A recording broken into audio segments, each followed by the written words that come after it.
እግዚአብሔር የተመሰገነ ይሁን። እግዚአብሔር ደግሞ እንደገና ረድቶን ዛሬን በህይወት ኖረን መተያየት ችለናል። ይሄ የእግዚአብሔር ምሕረት ነው። ክብር ለእግዚአብሔር ይሁን። ለጥቂት ደቂቃ ከኔ ጋር የእግዚአብሔርን ጸጋ እንከፋፈላለን። የእግዚአብሔር ጸጋ ይመጣል፣ እግዚአብሔር ይናገረናል፣ እንታከማለን። ከዛ በፊት ግን ለሁላችሁም የሚሆን ትንቢት አለኝ፣ መልእክት አለኝ። መልእክቴ እግዚአብሔር ለሁላችሁም መልካም ነው። አሜን ነው ወይ? ለወደቃችሁትም መልካም ነው፣ ለቆማችሁትም መልካም ነው። ጥሩ ነገር ላይ ላላችሁ በጣም መልካም ነው። በጣም ወረስት የሆነ ነገር ውስጥ ደግሞ ያለፋችሁ ላላችሁ ለናንተ መልካም ነው። እግዚአብሔር መልካም ነው። በመታልፉበት መንገድ፣ በመትወጡበት፣ በመትገቡበት እግዚአብሔር ለሁላችሁ መልካም ነው።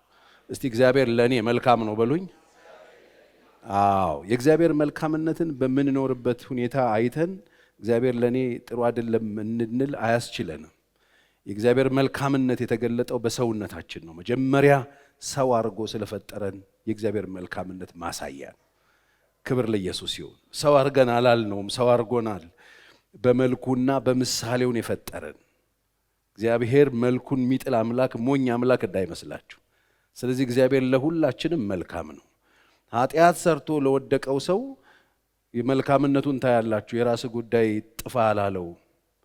ይሄው በአዋጃችን እንደተናገርነው ኢየሱስን ገሎ እኛን ታድጎናል። እግዚአብሔር መልካም ነው። ክብር ለእግዚአብሔር ይሁን። ስለዚህ እዚህ ቤት ያላችሁ ሁላችሁም እግዚአብሔር መልካም ነው። በሳምንት ስንት ቀን? 7 ቀን እግዚአብሔር መልካም ነው። በወር ውስጥ 30ውንም ቀን እግዚአብሔር መልካም ነው። በአመት ውስጥ 365ቱንም ቀን እግዚአብሔር መልካም ነው። ጮክ በሉና እግዚአብሔር ለኔ መልካም ነው በሉ እስቲ። ችግራችሁ እየሰማችሁ በሉት እንደገና። ያስለቀሳችሁ ነገር እየሰማችሁ እንደገና ንገሩት። አሁንም ድገሙና በሉት፣ እግዚአብሔር ለኔ መልካም ነው።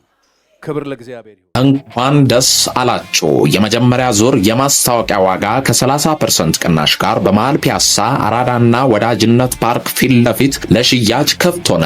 ከ15 ዓመት በላይ በዘርፉ ትልቅ ልምድ ያካበተው ሜሪት ፕሮፐርቲስ ቀድመው ለሚመዘገቡ ሰዎች ባለ 1 መኝታ 10% ቅድመ ክፍያ 500 ሺህ ብር፣ ባለ 2 መኝታ 840 ሺህ ብር፣ ባለ 3 መኝታ 1.207 ሺህ ብር ከ40% የባንክ ብድር ጋር ማግኘት ይችላሉ። ምን ይሄ ብቻ! በልዩነት ለ20 ደንበኞቻችን ታላቅ ቅናሽ እና ለቤተሰብ አሊያም በቡድን ሆነው ለሚገዙ ደንበኞቻችን ልዩ የቤተሰብ ቅናሽ አቅርበናል። ፈራሽ ባለው ስልክ ይደውሉልን። ሜሪት ፕሮፐርቲስ። ዋጋህ በጣም ከፍተኛ ነው። ኢየሱስ ክርስቶስን ደም የሚያክል ዋጋ ነው ያላችሁ። ክብር ለእግዚአብሔር ይሁን። ያው እዚህ ቦታ ላይ በተደጋጋሚ ስትመጡ ጠብቃችሁ መምጣት ያለባችሁ የእግዚአብሔርን ሐሳብ ነው ብያለሁ። ዛሬም የእግዚአብሔር ሐሳብ የተሰበሰብነው ጸሎት ቤት ነው። የተሰበሰብነው ጌታ የሚገኝበት ቦታ ነው። የተሰበሰብነው የክርስቶስ ቤተክርስቲያን ውስጥ ነው። የተሰበሰብንበት ቦታ የሚገለጠው መጽሐፍ ቅዱስ ነው። የምናመልከው ጌታን ነው። የሁላችንም አይኖች እሱ ላይ ናቸው። ዛሬ ደግሞ እግዚአብሔር ምን ይናገረኝ ይሆን? ምን ይለኝ ይሆን? ምን ያወራልኝ ይሆን ብለን ጸልየን እንደምንመጣ ተስፋ አደርጋለሁ። እኔ ቤተክርስቲያን ስመጣም ላገለግል በሚሄድባቸው ጊዜዎችም ልገለገል በሚሄድባቸው ጊዜዎችም የምጠይቀው ይሄንን ነው።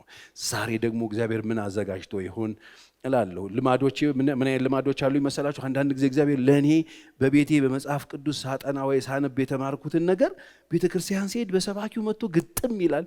የሚገርም ነው። ማታምቢው ትናንትና ተናጋግረነው ነበር እኮ ትዝ ይላል። ሻይ እየጠጣን ምናምን እንባባላለን።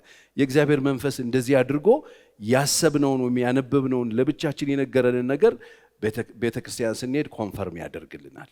በዚህና በተለያዩ መንገዶች እግዚአብሔር ለሰዎች ልጆች የሚናገር አምላክ ነው። ዛሬ ደግሞ ምን ይለኝ ይሆን? ይናገር። አንዳንድ ጊዜ ወቅታዊ የሆነ በዛው ቅጽበት በዛው ሰዓት ባላችሁበት ሁኔታ ውስጥ ለዛ ላላችሁበት ጉዳይ መልእክት ይዞ ይመጣል። አንዳንድ ጊዜ ደግሞ የማይመለከተን የሚመስል ግን በጣም መሰረታዊ የሆነ ዕውቀት ይሰጠናል። ነጋችንን ስለሚያይ እግዚአብሔር ለነጋችን የሚጠቅመንን ነገር ነገ በሚገጥመን ችግር ውስጥ ጸንተን እንድንቆም የሚያደርግ ነገር ስንቅን ያስይዘናል። እግዚአብሔር ለልጆቹ መልካም። የምትሄድበት መንገድ ሩቅ ነውና ተነስና ብላ እንዳለው ለመንገዳችን እግዚአብሔር ያሰንቀናል። ላለንበት ጉዳይ እግዚአብሔር መልእክት አለው። ዛሬ የምናገረው ነገር ላይ ወይ የምንነጋገረው መንፈስ ቅዱስ የሚሰጠን ነገር ላይ ባለንበት ሁኔታ ውስጥም እግዚአብሔር መልእክት ሆኖ የሚመጣለት አንድ ሰው ሊኖር ይችላል። ደግሞ እዚህ ውስጥ የሌለ ሰው ለነገው እግዚአብሔር ሊሰጠው ይችላል። ደግሞ እዚህ ውስጥ የሌለ ሰው ደግሞ ይሄ መሰረታዊ ዕውቀት ነፍስ ውስጥ እግዚአብሔር እንዲገባ ሊያደርግ ይችላል። ስለዚህ ማንም ሰው መጥቶ ባዶን አይመለስም። በእርግጠኝነት እግዚአብሔር ይናገረናል። መጽሐፍ ቅዱስ የተወሰኑ ጥቅሶችን አንብቤ ጀምርና ሐሳቡን ቶሎ ብዬ እነግራችኋለሁ። ቆላስያስ 2:13 እና 14 እናንተ በበደላችሁ እና ሥጋችሁን ባለመገረዝ ሙታን በሆናችሁ ጊዜ ከእርሱ ጋር ሕይወትን ሰጣችሁ፣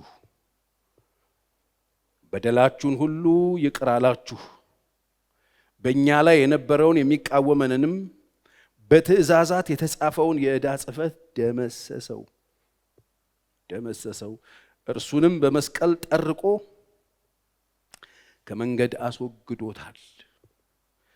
የነበርነውን ይነግረናል። ቅድም እንደነገረን ሙታን ነበራችሁ፣ በበደልና በኃጢአታችሁ ሙታን ነበራችሁ።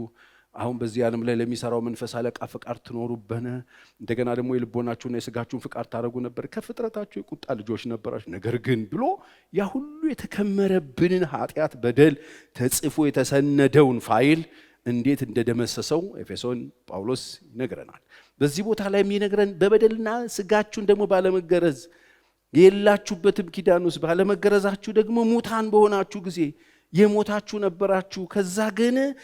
ከዛ ግን እርሱ ግን ሕይወትን ሰጣችሁ፣ ከክርስቶስ ጋር ሕይወትን ሰጣችሁ፣ በበደላችሁ ይቅር አላችሁ። እግዚአብሔር ይቅር ብሏችኋል። አሜን። እግዚአብሔር ኃጢአታችሁን ሁሉ ይቅር ብሏችኋል። ቤተ ክርስቲያን የምንሰበሰበው ይህንን የምስራች ልንሰማ ነው። እግዚአብሔር በክርስቶስ ኃጢአታችንን ይቅር ብሎናል። ኃጢአታችንን ይቅር ሲለን የትኛው ኃጢአት? የተመዘገበውን የተጻፈውን ዶሴ ይዞት የነበረውን ፋይል ተደርጎ የነበረውን ተጽፎ የነበረውን በሕግ የተጻፈውን እሱንም እንደገናም ያደረጋችሁትን ያለባችሁን ኃጢአት በሙሉ እግዚአብሔር በክርስቶስ ደምስሶላችኋል። የምስራች! እግዚአብሔር ኃጢአታችሁን ይቅር ብሏችኋል። የተጻፈውን እናንተ የምታውቁትንም የማታውቁትንም ዶሴ እግዚአብሔር በክርስቶስ ደምስሶታል። ጠርቆ ከመንገድ አስወግዶታል። ኃጢአት የለባችሁም። ቤተ ክርስቲያን ስትመጡ ኃጢአት እንዳለባችሁ ልንነግራችሁ ሳይሆን ኃጢአታችሁ እንደተወገደ ልንነግራችሁ ነው የቆምነው። እግዚአብሔር እንደዚህ ነው የሚላችሁ፣ ኃጢአታችሁ ተሰርዮአል። አስወግዶታል፣ ከመንገድ አስወግዶታል። ጥልን በመስቀል ገሎታል። ኢየሱስ ደሙን አፍስሷል። በክርስቶስ ኢየሱስ በተሰራው የመስቀል ሥራ ኃጢአታችሁ ተደምስሷል። የኢየሱስ ክርስቶስ ደም ከኃጢአት ሁሉ ያነጻል። ምን ብሏችኋል ይለናል? ይቅር ብሏችኋል። በእኛ ላይ የነበረውን በደላችሁን ሁሉ ይቅር አላችሁ። እስቲ እግዚአብሔር ይቅር ብሎኝ ነው እዚህ የምኖረው የሚል ሳል ይቅር ያለው ሰው እግዚአብሔር ይቅር ያለው ሰው የቱን ነው ይቅር ያላችሁ? የትኛውን? ሁሉንም፣ የተጻፈውንም፣ የተያዘውንም፣ የተጻፈው የተመዘገበውንም፣ የተሰወረውንም፣ የተገለጠውንም እግዚአብሔር ምን ብሎታል? ይቅር ብሎታል። ይህን ማወቅ አለባችሁ። ቤተክርስቲያን መተን ጭቆና የሚሰማን ሰዎች፣ ቤተክርስቲያን መተን አሁን ባርነት የሚሰማን ሰዎች፣ ኃጢአተኝነት የሚሰማን ሰዎች የተደረገልን ነገር አላወቅንም ማለት ነው። አሁን በክርስቶስ ቤተክርስቲያን ከተገኛችሁ ክርስቶስ እንደዚህ ነው የሚላችሁ፣ ኃጢአታችሁን ይቅር ብያለሁ፣ እኔ ደምስሼዋለሁ። የተጻፈ ነው የምታምኑት? የሚሰማችሁን ነው የምታምኑት? አሁን ብዙ ሰው ይሄን ነው የሚሰማውን ነገር ሰይጣን የሚነግረውን ስጋው የሚነግረውን ነው የሚያምነው። የተጻፈው ግን ደምስሶታል። ኃጢአት የለባችሁም። የምስራች ኃጢአት የለባችሁ። ለምን? ጌታ ይቅር ብሏችኋል። ቆላስያስ 3:12 እንግዲህ እንደ እግዚአብሔር ምርጦች ኃጢአቱ እንደተደመሰሰለት ምርጥ የእግዚአብሔር ምርጥ ልጅ ነኝ እንዳልነው በክርስቶስ ኢየሱስ የመስቀል ሥራ ዋጋ እንደተከፈለለት ይቅር እንደተባለለት ሰው እንደ እግዚአብሔር ምርጦች ቅዱሳን ሆናችሁ የተወደዳችሁ ሆናችሁ ምሕረትን፣ ርኅራኄን፣ ቸርነትን፣ ትሕትናን፣ የዋህነትን፣ ትዕግስትን ልበሱ። አሁን ደግሞ ይቅር ከተባላችሁ በኋላ እንደ እግዚአብሔር ምርጦች ነው መኖር ያለባችሁ። እንደ ተወደደ ሰው ነው መኖር ያለባችሁ። ይቅር ተብላችኋል። ኃጢአታችሁ ተሰርዮአል። ያለባችሁ ነገር የለም፣ ወዲያው ተሰርዟል። ኃጢአታችሁ በክርስቶስ ኢየሱስ ደም ታጥቧል። አሁን ምንም የለባችሁም። እግዚአብሔር ተቀብሏችኋል። እግዚአብሔር ምሕረት ግን ደግሞ እንደ እግዚአብሔር ምርጦች እንደ ተወደዱ ልጆች ሆናችሁ ምሕረትን፣ ርኅራኄን፣ ቸርነትን፣ ትሕትናን፣ የዋህነትን፣ ትዕግስትን ደግሞ ልበሱ። ምሕረት የተደረገላችሁ ምርጦች ከሆናችሁ የምትለብሱት ነገር አለ። እንደ እግዚአብሔር ምርጥ ነው የምትኖሩት። የክርስቶስ ቤተክርስቲያን የተገኛችሁ፣ የክርስቶስ ወንጌል የደረሳችሁ፣ ምህረት የተቀበላችሁ ሰዎች እናንተ የእግዚአብሔር ምርጦች ናችሁ፣ የተወደዳችሁ ምርጦች ናችሁ። የምትኖሩት ደግሞ እነዚህ የሚለበሱት ናቸው።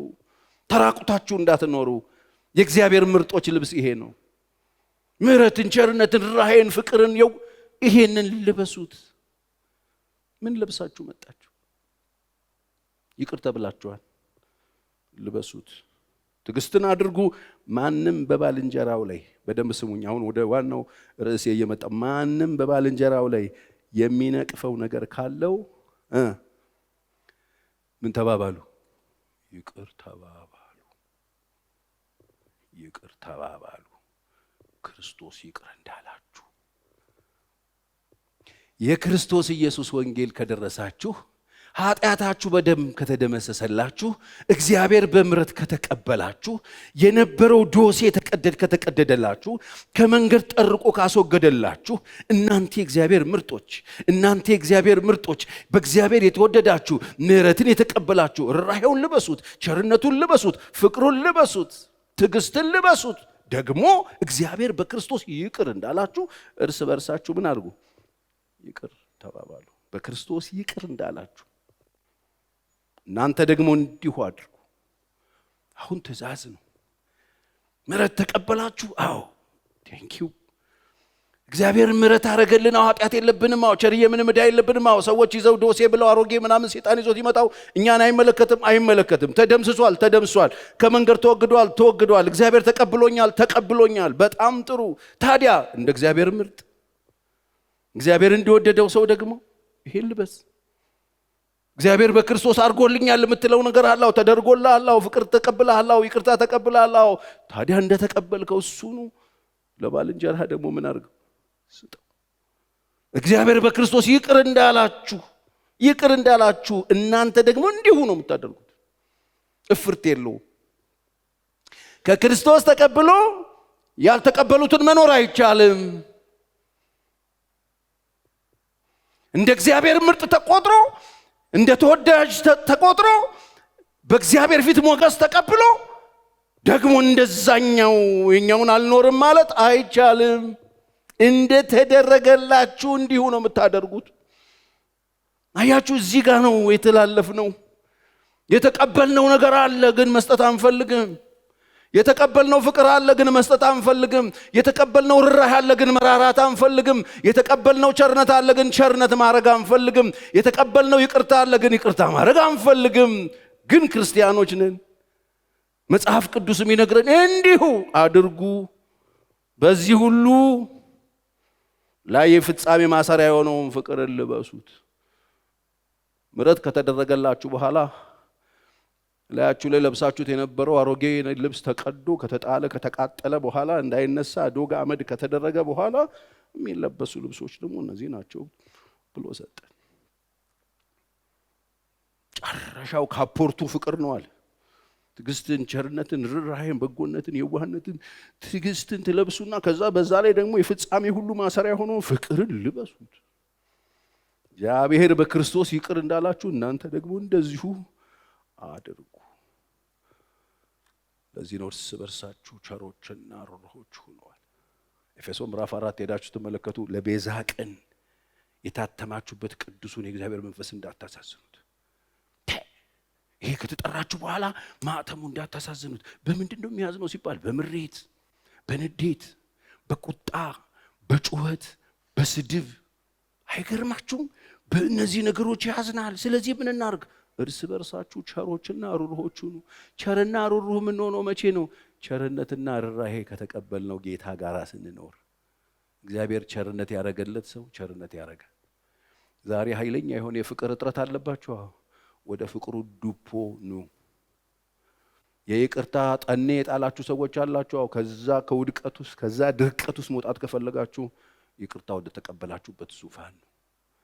እሱ ይቅር ብሏችኋል። የትኛውን የሰራችሁትንም የተመሰገበውንም በሕግ የተጻፈውንም ከኃጢአታችሁ ገና ሳትፈጠሩ መጽሐፍ ገና ከፍጥረታችን ሳለን የእግዚአብሔር ቁጣ የነበረብን ያንን ቁጣ ሁሉ ድምስስ እንዳደረገላችሁ ይቅር ተባሉ። ዛሬ ፓስተር ቸሬ ምንድነው እግዚአብሔር ሊነገረን የፈለገው ካላችሁ ይቅርታን ነው። አሁን የቤተ ክርስቲያን በሽታ ይቅርታ። አሁን የመጣ ነው ብዙዎቻችን ለጸሎት፣ አንዳንዶቻችን ቤት ከመቀመጥ፣ አንዳንዶቻችን በቃ እስቲ ተባብለን ከጓደኞቻችን ጋር፣ አንዳንዶቻችን ልማድ ስለሆነ እስቲ ደግሞ ዛሬ እዛ ሄጄ ልደበር ብሎ የሚመጣ የሆነም ሰው ለማግኘት ይመጡ አሉ። ቸርች ነው ማገኘው ብሎ በምንም መንገድ ኑ። ግን እዚህ ቤት ስትመጡ እውነቱን እነግራችኋለሁ። የቆምነው ለጸሎት፣ የቆምነው ከእግዚአብሔር ጋር ለመገናኘት፣ እርስ በርስ ለመገናኘት አይደለም። ከእግዚአብሔር ጋር ካልተገናኘን እርስ በርስ አንገናኝ፣ አትጠራጠሩ። ከእግዚአብሔር ጋር ስንገናኝ ግን ምንድነው መጽሐፍ የሚለገን? ከመገናኘታችን በፊት ማርቆስ 11:25 ላይ ማርቆስ ወንጌል ምዕራፍ 11 ቁጥር 25 ላይ ለጸሎት በቆማችሁ ጊዜ ስትመጡ እንጸልይ እግዚአብሔር ጋር እሱ ጋር እንሂድ አብረነው እንሁን ባላችሁ ጊዜ በቆማችሁ ጊዜ በሰማያት ያለው አባታችሁ ደግሞ ኃጢአታችሁን ይቅር እንዲላችሁ ማንም ላይ አንዳች ቢኖራችሁ ይቅር በሉት። ኪው ነው። የተጎዳችሁ ሰዎች አላችሁ፣ ሰዎች የጎዳችሁ ተበድላችኋል፣ ይቅር በሉ። ለጸሎት ከወዲህ የመጣችሁት አለበዛ ይሰጣችሁ። የምታስቡትን ይዛችሁ አትሄዱ። ጤናችሁን ይዛችሁ ወደ ቤት መሄድ አትሄዱ። በማንም ላይ አንዳች ቢኖራችሁ ይቅር በሉ። እንዴት ቤተ ክርስቲያን እየተመላለስን፣ እንዴት ጸሎት ቤት እየተመላለስን፣ እንዴት መዝሙሩን እየዘመርን፣ እንዴት በፊቱ አይናችንን ጨፍነን ልሳን እየቀላቀልን፣ እንዴት እሱን እያልን ስሙን እየጠራን፣ እንዴት ከሱ ጋር ነኝ እያልን ይሄንን ማድረግ ያቅተናል። ይሄን ማድረግ ካቃተን ይሄ ጉዳይ በትክክል አልገባንም ማለት። ለጸሎት በቆማችሁ ጊዜ እኔን ለማምለክ እኔን ፊት መታችሁ ለመቆም በፈለጋችሁ ጊዜ ከኔ ጋር ለመሆን ባሰባችሁ ጊዜ የትሙን በምንም አይነት ሁኔታውን ለጸሎት በቆማችሁ ጊዜ ለጸሎት በፊቴ በመጣችሁ ጊዜ በማንም ላይ አንዳች ነገር ቢኖራችሁ የሰማይ አባታችሁ እንዲቀበላችሁ በሰማይ አባት ዘንድ ጸሎታችሁ እንዲሰማ አቤት ልጄ ወዬ ልጄ ምን ላድርግልሽ ልጄ ብሎ መልስ እንዲሰጣችሁ ከፈለጋችሁ በማንም ላይ አንዳች ነገር ቢኖራችሁ እናንተ ቀድማችሁ ይቅር በሉ። የምትቀበሉት የዛን ጊዜ ነው የሚለው መጽሐፍ። አሁን ክርስትናችን ከየት እንደወደቀ ቼክ አሉ። ህይወታችን የት እንደወደቀ ቼክ ነው። ይሄ እድገት አይደለም፣ ውድቀት። ይቅር አልልም ግን አመልካለሁ። ይቅር ማለት አልፈልግም ግን ዘምራለሁ። ይኸውላችሁ ይሄንን እውነት፣ ይሄንን ትምህርት፣ ይሄን የእግዚአብሔር ሐሳብ ሚስ አርጋችሁት ሰፈር ብትቀይሩ፣ ሀገር ብትቀይሩ፣ ቀበሌ ብትቀይሩ ችግራችሁን እያባሳችሁ ትሄዳላችሁ። ችግራችሁ እየጨመረ ይመጣል። ሀገር መቀየር፣ ሰፈር መቀየር፣ ቤተክርስቲያን መቀየር፣ ቤት መቀየር መውጣት ትርጉም የለው። ችግሩን ለመጨመር ነው የሚጠቅማችሁ እሱ። በምንም ታምር የይቅርታ ልብ ሳትይዙ የትም ሰፈር እግዚአብሔርን ማምለክ አትችሉ። የትም ቀበሌ አትችሉ። ቅያሜ ውስጣችሁ ካለ ይቅር ማለት አቅቷችሁ ተጎርታችሁ የሰው በደል እየቆጠራችሁ የሰውን ችግር እያወጣችሁ እያጋነናችሁ እየጻፋችሁ እየመነዘራችሁ እየተረጎማችሁ ከዛ ውስጣችሁ ቂምና ቁርሾ ይዛችሁ ሀገር ቀየርክ፣ ሰፈር ቀየርክ፣ ቤተክርስቲያን ቀየርክ ትርጉም የለው። የኔ መጽሐፍ ቅዱስ እንደሱ ነው የሚያስተምረው። ትርጉም የለው። ህይወታችሁ ተራማጅ አይሆን። ፖዝ ነው የምታደርጉት። ህይወታችሁ አያድግም። አንድ ቦታ ቸክላችሁት መንቀሳቀስ ማደግ አይችልም። መለወጥ አይችልም። ወደሚቀጥለው መሄድ አይችልም። ይቅር ያለ ማለትን ይዛችሁ የምትኖሩ ከሆነ የትም ነገ ሰፈር ብትኖሩ ለውጥ የለም። ህይወታችሁ አንድ ቦታ ፖዝ ያደርጋል። በደንብ በኋላ ላይ በደንብ ነገራችኋለሁ። ሰው ይቅር አለም ብሎ ሲጸና በምን ለመኖር እንደጨከነ ታውቃላችሁ? አንደኛ ቅሬታ ውስጥ፣ መሬት ውስጥ፣ ብስጭት ውስጥ፣ ቁጣ ውስጥ፣ ሐዘን ውስጥ ከእግዚአብሔር መለየት ውስጥ ለመኖር ወስኗል ማለት ነው። አያችሁ፣ ይሄንን ነው መማር ያለበት ሰው። ይቅር ሳልል ሰፈር ብቀይር አይሰራም። ይቅር ሳልል ቀበሌ ብቀይር አይሰራም። በምሬት፣ በቁጣ፣ በሐዘን በብስጭት መጥፎ ኢነርጂዎችን ይዞ ለመኖር መጨከን ማለት ነው። መወሰን ማለት ነው። አያችሁ በዚህ ጉዳይ ላይ ያለን ትምህርትና ያለን አቋም መሆን ያለበት ይቅር ማለት ነው። እኔ ይቅር እንዳልኳችሁ መግቢያዬ ላይ ነገራችኋለሁ። እግዚአብሔር ይቅር ብሏችሁ የእግዚአብሔርን ይቅርታ የተቀበለ አንድ ሰው ካለ አሜን ይበል። በትእዛዝ የተጻፈውን የጥል ግርግዳ አፍርሶልሃል፣ ይቅርታ አድርጎልሃል፣ ዶሴውን ጠቅጥቆ ጥሎልሃል። እግዚአብሔር በክርስቶስ ይቅር ብሎሃል። ይሄ ይቅርታ ህይወት ላይ የሚጸናው ስታደርግ ነው የሚለው መጽሐፍ። ይሄ የኢየሱስ ትምህርት ነው። አንዳች ቢኖርባችሁ ለጸሎት ስትመጡ መጀመሪያ ማሰብ ያለባችሁ ይሄን አንዳች ካለ ይቅር ተውት። እንዴት? እኔ እንዳደረኩላችሁ እኔ እንደተውኩላችሁ ነው። ይሄንን ባላረግስ ፓስተር ቸሬ በሽተኛ ለመሆን እየተዘጋጀን ነው ማለት ነው። ጤና የሌለን ሰዎች ለመሆን ሬዲ ነን ማለት ነው። በበሽታ ለመኖር በቃ ወስነናል ማለት ነው። ይቅር አንልም ስንል እኔ ከበሽታዬ ጋር መሆን ነው የምፈልገው። የሐኪም ቤት ሄደን ዶክተርዬ ሐኪም ቤት መጥቻለሁ እንድታከመኝ ነው የምፈልገው፣ ግን በሽታው ከኔ እንዲሄድ አልፈልግም ይባላል። ሐኪም ቤት ሄዳችሁ ወረፋ ይዛችሁ ካርድ አወጣችሁ ተመርምራችሁ በሽታውን ግን ከኔ እንድታወጣው አልፈልግም መታከም ነው የምፈልገው ይባላል። የብዙዎቻችን ህይወት ይሄ ነው። ይቅር አልልም ግን በቃ ጌታ እንዲፈውሰኝ እፈልጋለሁ ማለት በሽታው እንዲቀመጥ እፈልጋለሁ ግን አክመኝ እንደማለት ማለት ይሄ በጣም እኮ የሚገርም ነገር ነው። ሐኪም ቤት ሄዳችሁ የምትመረመሩት በሽታችሁ ከተገኘ በኋላ ታክሞ ከበሽታው ነፃ ለመሆን ነው እኮ።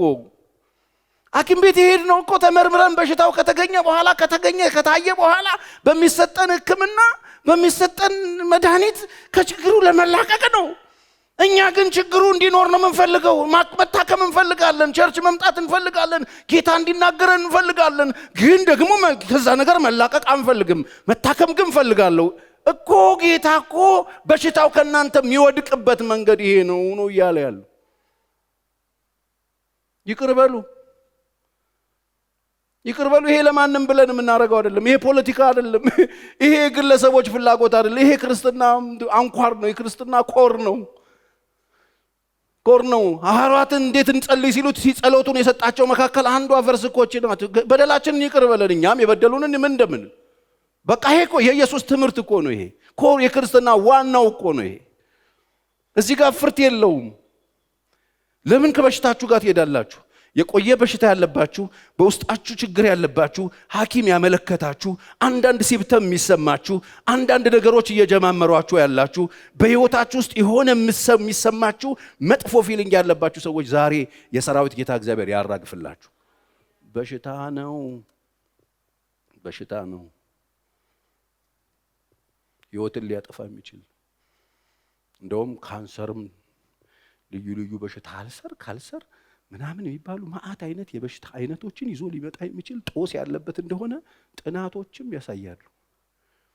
እኔ ይህንን ነገር ከተዘጋጀውበት በኋላ ያነበብኩት ያወረድኩኝ አንዳንድ የሕክምና ባለሙያዎች ጽፈውታል የተባሉ ነገሮችን ለማየት ቻልኩ። አየሁት። በጣም ከባድ ነው። ይቅር አለ ማለት እንዲህ ዝም ብሎ እንዳይመስላችሁ። ይቅር አለ ማለት ያንን ሰው የሚጎዳ መስሏችሁ ከሆነ ተሳስታችኋል። ብዙ ጊዜ እንደምነግራችሁ ይቅር አለ ማለት እናንተ እንድትሞቱን የመርዝ ሰጠጣ ማለት ነው። ይቅር የማይሉ ሰዎች ራሳቸው ነው ቀድሞ የሚወድቁት። ምን በወጣችሁ? ተጎርታችኋል? አዎ። ቆስላችኋል? አዎ። ተውት። ሰይጣን በምንም ሊያገኛችሁ ስለማይችል ይቅር መባላችሁ ስላበሸቀው፣ ስለተበሳጨ፣ ስለተናደደ እግዚአብሔር በክርስቶስ ኢየሱስ ኃጢአታችሁን ደግሞ ላያስብ ደምድሞት አጥቦ ከህይወታችሁ እንዳስወገደላችሁ ስለሚያውቅ ይህንን ህይወት እንድትኖሩት አይፈልግም። እዛው የጭቃ ሩጫ እንድትሮጡ ህይወታችሁ ውስጥ እንዲህ አይነት በሽታ ከቶ እዛው እየተፍገመገማችሁ ኖራችሁ እንድታልፉ ሰይጣን ይፈልጋል። ስለዚህ ትንሹንም ትልቁንም የሆኑ ችግሮችን እየሰበሰብን በህይወታችን ይዘን ትንሹም ትልቁም እያስቀየመን ራሳችን ጋር እያጠራቀምነው ምሬትን፣ ቁጭትን፣ ብስጭትን እና ምንይዝ ከሆነ ራሳችንን ለበሽታ አሳልፈን እየሰጠን መሆኑን ማወቅ አለብን። ውስጣችሁ ኃይለኛ ምሬት ያለባችሁ ሰዎች አላችሁ። የሆነ ሰው ስታዩ በጣም ቁጣ የሚሞላባችሁ ሰዎች አላችሁ። ታማችኋል። እንግዲህ ዛሬ መድኃኒቱ ለእናንተ ነው። እኔ ከዚህ ነፃ ነኝ ካላችሁ እዚህ ውስጥ ላሉ ሰዎች መድኃኒት ይዛችሁ ትሄዳላችሁ። እኔ ከዚህ ነፃ ነኝ ካላችሁ ነገ ሊገጥማችሁ የሚችል በሽታ ስላለ ከሱ በሽታ የምትከላከሉበት ክትባታችሁ ነው። መድኃኒቱ ይቅር ማለት ብቻ ስለሆነ እግዚአብሔር ማስተዋል ይስጠን።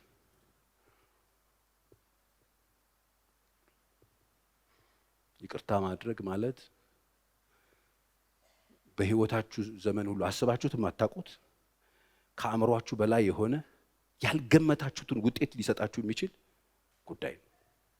በሰዎች ህይወት ውስጥ ሰርፕራይዝ የምትሆኑበት ያልተጠበቀ ነገር በህይወታቸው በቅሎ የምታዩበት፣ የምትደነቁበት፣ የምትገረሙበት፣ ያልታሰበ ተስፋ ያልተደረገ አዲስ ነገር ልታዩበት የምትችሉበት የሚገርም መድኃኒት። ተስፋ የቆረጣችሁበት የበደላችሁ ሰው የሄዳችሁ ይቅርታ ብታረጉለት ወይ ይቅር ብትሉት ያልጠበቃችሁት ነገር ሀፕን ያደርጋል። ተስፋ ያልተደረገ በአይምሮአችሁ የሌለ አዲስ ነገር የማየት እድል ታገኛላችሁ። እግዚአብሔር ሰርፕራይዝ ያደርጋችኋል። በሌላ ቋንቋ ይቅርታ የማያመጣው መፍትሄ የለም። የማይሽረው ቁስል፣ የማያጠፋው ጠባሳ የለም። ታማችኋል። ስታዩ ደማችሁ የሚፈላ ሰዎች አላችሁ። ሰዎች ተውት፣ ግድ የላችሁ፣ በእኔ ይሆንባችሁ። በነገራችን ላይ ይቅርታ ማድረግም አለማድረግም መብታችሁ ነው። የሚያስገድዳችሁ የሚያስጨንቃችሁ ኃይል የለም። በተቀመጣችሁበት መጥቶ በል አርግ የሚል ነገር አይመጣም። መብታችሁ ነው የምትጠቀሙት። ይቅርታ የማድረግ መብት አለኝ፣ ያለማድረግ መብት አለኝ። ይቅርታ የማድረግ መብቴን ተጠቅሜ አላደርግም ብል የምመርጠው ህይወት አለ። ስለዚህ ይቅርታ አላደርግም ብላችሁ የመረጣችሁት ነገር በህይወታችሁ ዘመን ሁሉ የተመረዘ ህይወትና ኑሮ ለመኖር ፈልጋችኋል ማለት ነው። በህይወታችሁ ዘመን ሁሉ በሽተኛ ሆኜ መኖር ፈልጋለሁ ብላችኋል ማለት ይሄንን ወቁ። ማንም አይነግራችሁም። ይቅርታ አላደርግም ብላችሁ እግዚአብሔር በሰጣችሁ ነፃነት ተጠቅማችሁ አላደርግም ብላችሁ ምርጫውን ተጠቅማችሁ መብታችሁን ተጠቅማችሁ በዚህ ቀርቶ በዚህ ብታረድ ብላችሁ መወሰን መብታችሁ ነው። ግን የወሰናችሁትንም ነገር አብራችሁ እንድታውቁት ያስፈልጋል። የተመረዘ ህይወት ባለቤት፣ የምሬት ህይወት ባለቤት፣ የብስጭት ህይወት ባለቤት፣ የበሽታ ባለቤት ለመሆኑ ፈልጋችኋል ማለት ነው። አብራችሁ ይህንንም ስሙት። መብታችሁ ነው። እግዚአብሔር ቤት መጣችሁ። እግዚአብሔር ማንንም ሰው በግድ ጠምዞ የሆነ ፈቃዱን አያስደርግም። እንዳትሳሳቱ። እግዚአብሔር ለምን በመልኩ ፈጥሮናል። ፈቃድ ያለው ሰው፣ ነፃነት ያለው ምርጫ ያለው ነው ሰው ልጅ። እግዚአብሔር አይነካበትም እሱን። አንዳንድ ሰዎች በጣም በሰዎች ህይወት በጣም የምትደክሙ ሰዎች አላችሁ። እናንተ አይደላችሁም፣ እግዚአብሔር አይችልም። ሰዎችንም ለመለወጥ በጣም የምትጥሩ ሰዎች፣ ልባችሁን የምታወርዱ ሰዎች፣ ጠዋትና ማታ ሰው ደም በደም እስኪሆን የምትመክሩ ሰዎች አትድከሙ። በቃ እኔ ልንገራችሁ፣ በቃ አትድከሙ። ያ ሰው ፈቃድ ያለው ነፃነት ያለው ምርጫ ያለው ነው። መብት አለው። የመባለግ መብት አለው። ጨዋ የመሆን መብት አለው። የመፍቀድ መብት አለው። ያለ መፍቀድ መብት አለው። መብቱን ተጠቅሞ ነው የሚኖረው ሰው። መብት አለው። ሰው የፈለገውን የማድረግ መብት አለው። እግዚአብሔር የማንም መብት ውስጥ ገብቶ ጠምዝዞ ሰውን ፈቃዱን አያስደርገው። እግዚአብሔር ቤት ስለመጣን ቅልስልስ ስላልን ስለዘመርን እግዚአብሔር እጅ እየጠመዘዘ ምንም አያደርጋችሁም ወቁ። ለዚህ ነው የምትሳሳቱት። ብዙዎቻችሁ ከበሽታችሁ ጋር የምትኖሩት ይሁን ኃይል መጥቶ ምንጭቅ አያረገውም። ፈቃዳችሁን ይፈልጋል እግዚአብሔር። ዛት ሰው ይበርቆ የሚያንኳኳለው የሚለው ምንድነው? ለምንድነው ገንጥሎ ማይገባው? ሌሎቹ አማልክት አይጣ አንኳኩ ሲወጡ ነው የታዩት። እየተመቱ ሲወጡ እየጮሁ ሲወጡ ነው የታዩት። አንኳክቶ ገብቶ አይደለም። አንድ ነው አንኳክቶ የሚገባው።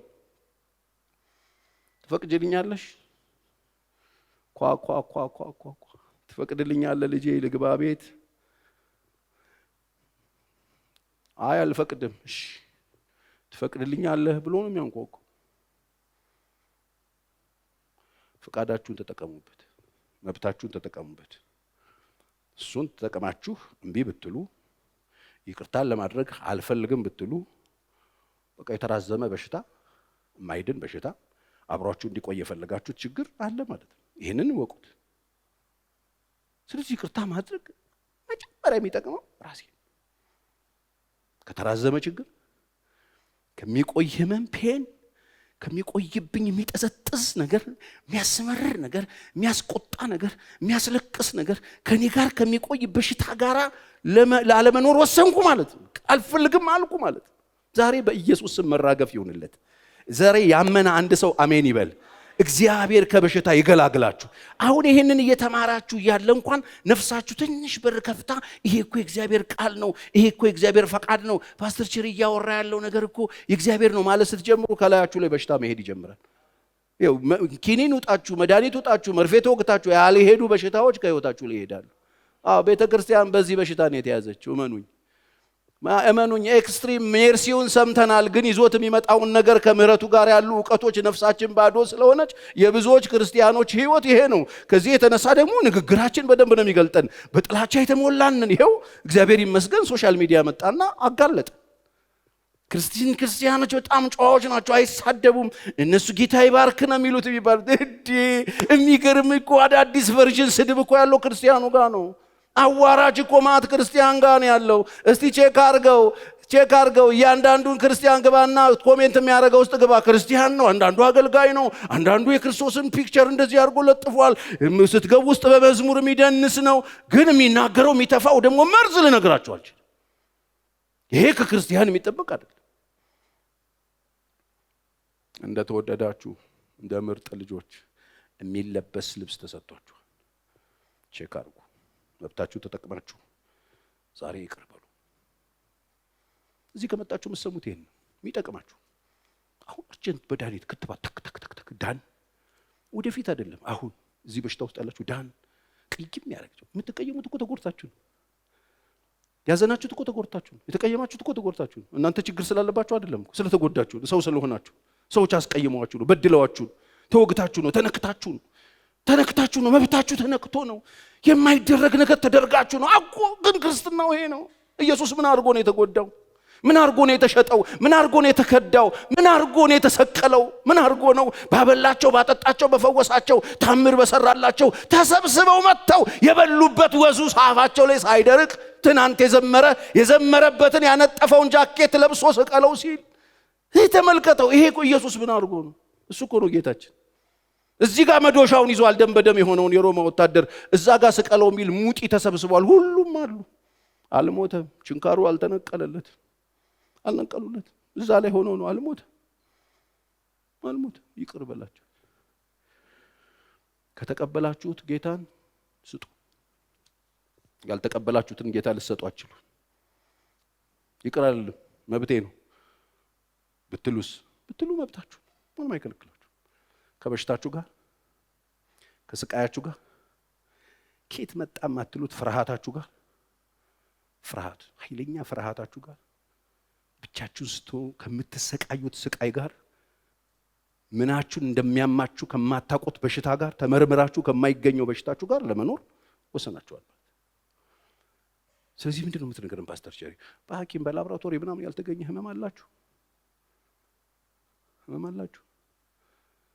ምንም የለብም።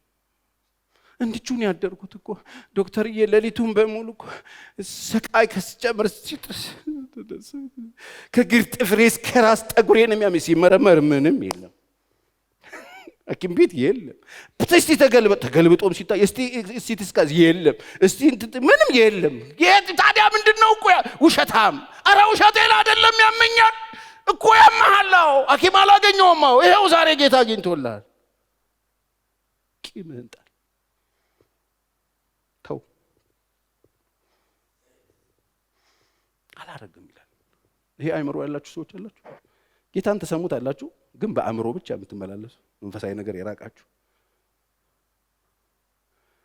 የሚሆነው ልንገራችሁ። ህይወታችሁ ውስጥ የሚዘረዘሩ በጣም በርካታ ችግሮች አሉ። አንደኛ ማዘን አለ። እናንተ ታዝናላችሁ።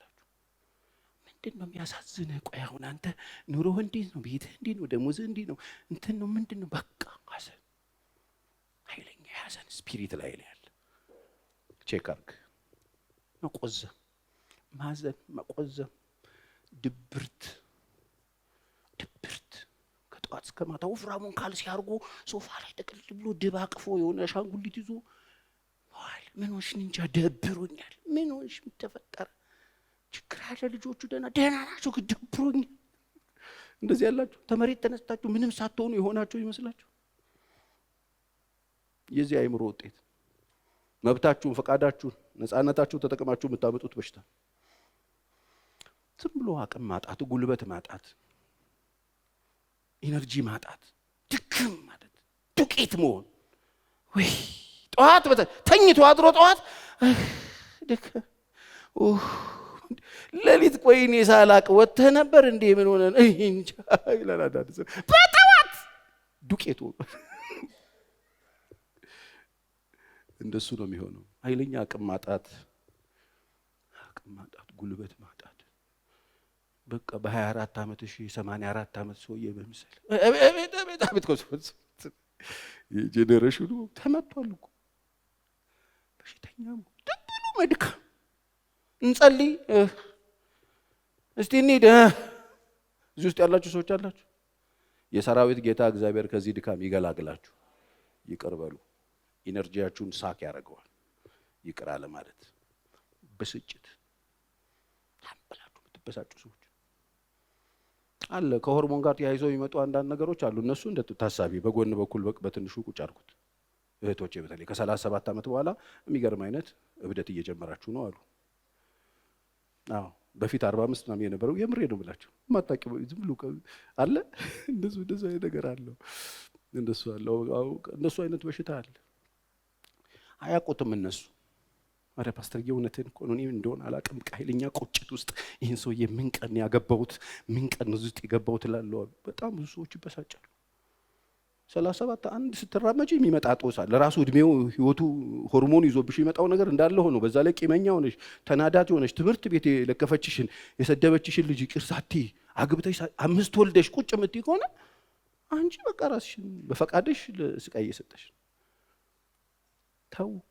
ኃይለኛ ብስጭት ውስጥ ብቅ ተንበላችሁ የምትበሳጩ፣ በኑሯችሁ የምትበሳጩ፣ በስራችሁ የምትበሳጩ፣ በጤናችሁ፣ በህይወታችሁ፣ በልጆች በሆነ ባልሆነ በቃ በውሃ ቀጠነ የምታብዱ ሰዎች፣ የምትበሳጩ ሰዎች አንዱ ይቅር ማይል አይምሮ ውጤት ነው። ይቅር ማይል አይምሮ ያላቸው ሰዎች ምልክታቸው ነው ይሄ። ይቅር ማይሉ ሰዎች በብስጭት የተመቱ ናቸው። ይቅር በሉ። እዚህ መታችሁ ሌላ ምን ትሰማላችሁ? ይቅር በሉ። ላይፍን ቀለል አድርጉ፣ አትወጥሩ። ሌላው ይሄ ይቅር ማይሉ ሰዎች አይምሮ ውጤት ምንድነው? ውጥረት። ዝም ብሎ መወጠር፣ ሰብሰብ ብሎ ጨንቅ ያደርጓቸዋል። ብቻቸውን ህዝብ ይሆኑባቸዋል። እንደዚህ አይነት ሰዎች አሉ። ይዘው ቤት ሲሄድ ውጥረት ይዞ የሚሄድ በቃ ውጥር ማለት። አንተ ሰውዬ እናንተ ደካሞች ሸክማቸው የከበደ ወደ እኔ ኑ እኔ ያሳርፋቸዋለሁ የሚለው ወንጌል አልደረሰህም? ረፍ። ውጥረት የምታመጡ ሰዎች ቤተሰባችሁ ሌላችሁ የምትወጥሩ ቤት ሲገቡ ውጥረት ስታገኟቸው ውጥረት፣ ጭንቀት። እንዴ የሰው ህይወት አቀልሉ እንጂ ህይወታችሁ አልቀለለም እኮ ማለት ነው የምትወጥሩ ከሆነ። ጌታ ይቅር አላላችሁም እንዴ? ይቅር ከተባላችሁ እኮ ኦልሬዲ ምንም ዕዳ የለባችሁም። በሰላም ኑሩ ነው የተባላችሁት።